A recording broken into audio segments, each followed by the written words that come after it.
Hey guys, welcome to the next tutorial for ethical hacking and penetration testing via Kali Linux. So in the previous tutorial I showed you from where we could go ahead and download Kali Linux and the specific operating system that I would need and the VMware workstation. And if you want, you can also go ahead and use Windows XP or Vista. That is what most people use, but I would suggest going ahead and downloading Windows 7 as well. If you don't want to go ahead and spend money on going ahead and downloading operating system, then you can also anytime go ahead and although I don't support piracy, but still you can go ahead and download the Windows 7 activated versions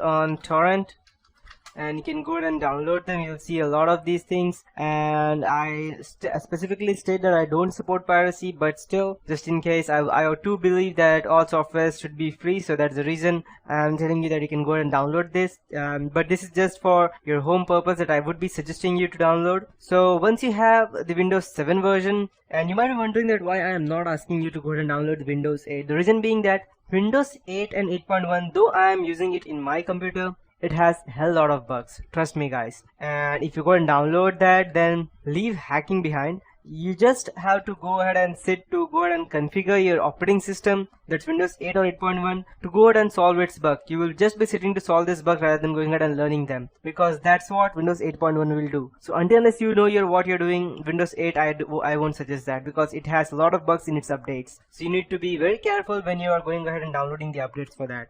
So speaking of Kali Linux, as you know how to go ahead and download that, I'll show you how to install that. And whenever you install any kind of operating system in a VMware, you will see it over here on the left hand side, and whichever system you have. So I'll just go ahead and tell you how we can go ahead and start downloading installing the Kali Linux. So, and just before I go ahead and show you how to install the Kali Linux, I'll also go ahead and open my notepad. Let me check.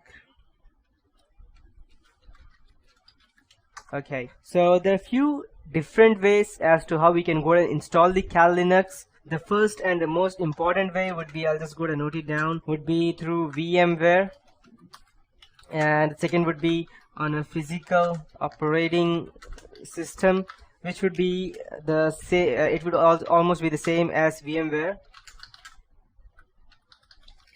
And the third one would be it would just be a bit different, physical operating system. And third way to install would be dual booting with Windows.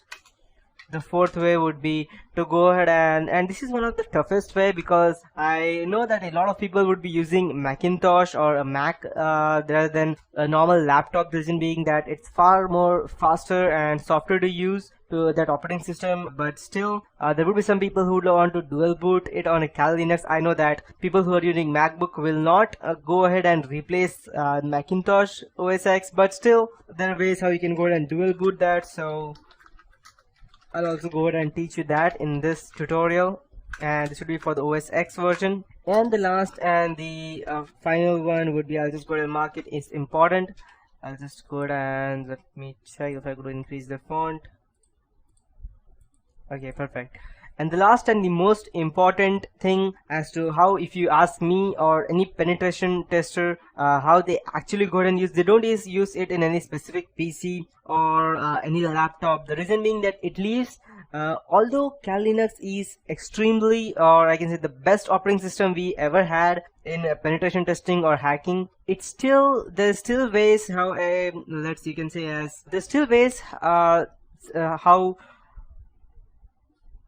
a forensic investigator can go ahead and trace it back to you. That is the reason most people don't go ahead and install it physically, either VMware or any other thing. If you're using VMware, then I would suggest also going ahead and downloading the Unix version, because that makes you almost anonymous. And just in case you don't know what Unix is, I'll also go ahead and show you. It is an operating system which goes ahead and makes you anonymous when going ahead and, let's say, downloading something or browsing something, but still it depends upon how you go ahead and browse the internet, or someone can still trace it back to you if you're not smart enough.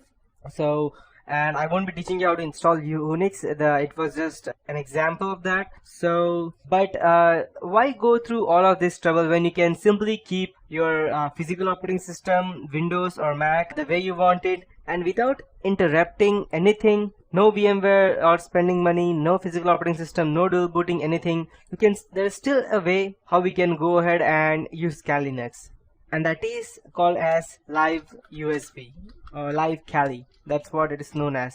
And inside that we have again two different methods. That would be normal installation, or second one would be the persistent way. And I would suggest going through the persistent way. The reason being that I won't tell it to you right now, but when I would be going ahead and teaching it to you, I will show you.